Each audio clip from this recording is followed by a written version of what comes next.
اب آخر میں اے رسول اپنا تعارف کراتے ہوئے صاف صاف کہہ دیجئے قل انما انا بشر مثلکم۔ اللہ اکبر۔ یاد رکھیے گا کہ سورہ کہف جو اتری ہے، مشرکین مکہ کے جو عقلاء تھے، اگر یہ لفظ ان کے لیے استعمال کرنا درست ہو، تو انہوں نے طے کیا کہ بھئی محمد کے معاملے میں کسی نتیجے تک پہنچنے کے لیے ہم کو یہودی ربائیوں یعنی ان کے جو علماء اور مشائخ ہیں ان سے کچھ استفسار حال کرنا ہوگا، کچھ تحقیق کرنی ہوگی۔ تو ایک وفد گیا مکے سے مدینہ منورہ۔ یہ بھی ایک کہانی ہے کہ مدینہ میں یہودی آ کر کیوں بسے تھے، کب بسے تھے۔ ان کو یقین تھا، آپ غور کیجئے، صدیوں پہلے سے آ کر بسے تھے۔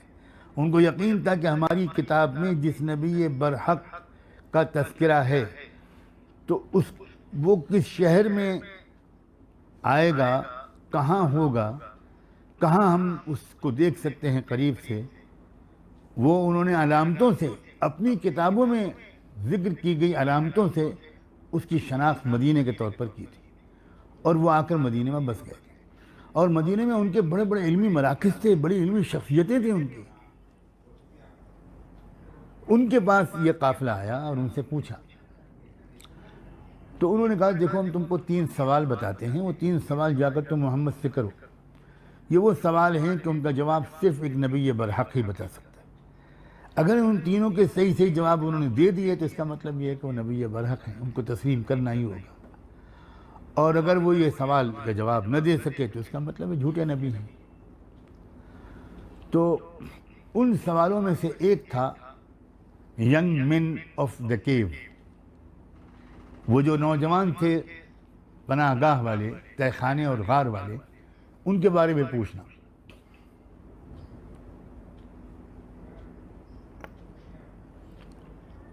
ایسا معلوم ہوتا ہے کہ وہ دجال کے بارے میں شاید سوال کرنا چاہتے تھے، لیکن دجال کا لفظ ڈائریکٹ نہیں بولا انہوں نے اصحاب کہف کے واقعے کے بارے میں پوچھا۔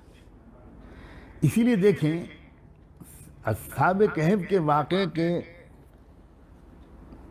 بیان سے پہلے غالباً اسی لیے اللہ نے یہودیوں کا سوال ذکر نہیں کیا۔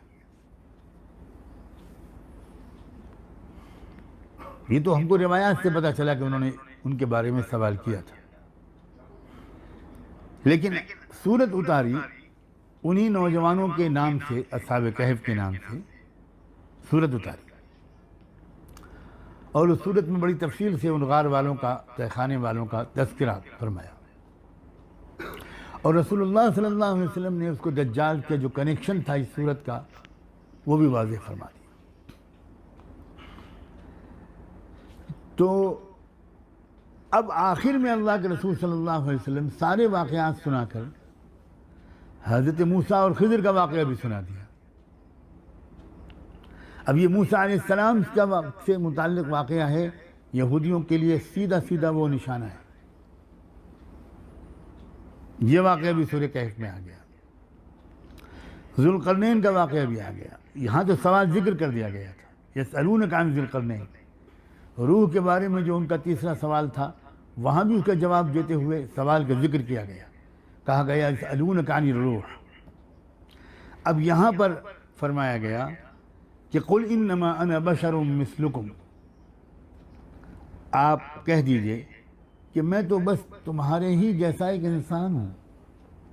اللہ یوحا الی، فرق مجھ میں اور تم میں یہ ہے کہ میرے پاس اللہ کا پیغام بذریعہ وحی آتا ہے، اور اس پیغام کا خلاصہ یہ ہے کہ انما الہکم الہ واحد۔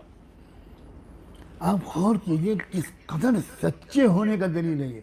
آج انسان ذرا سا تھوڑا سا ظاہری طور پر نیک بن جاتا ہے، اپنے کو نیک سمجھنے لگتا ہے، کچھ اور لوگ اس کو نیک سمجھنے لگتے ہیں، تو وہ اپنے کو سامنے والوں سے تھوڑا مختلف ثابت کرنے کی کوشش کرتا ہے، میں کچھ الگ شخصیت ہوں۔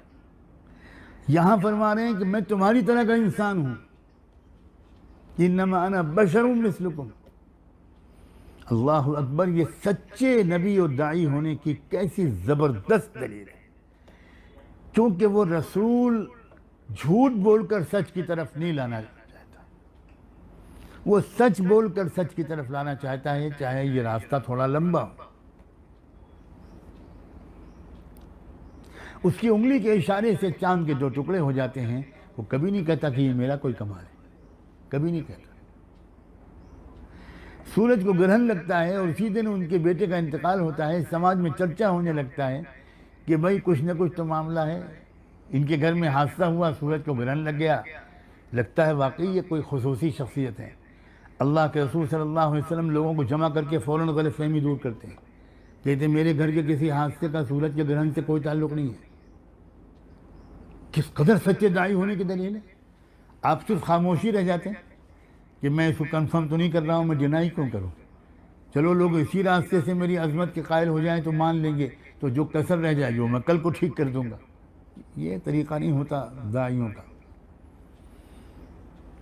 بہت ٹرانسپیرنٹ، بہت شفاف زندگی ہوتی ہے، اور وہ شارٹ کٹ اختیار کرنے والے لوگ نہیں ہوتے۔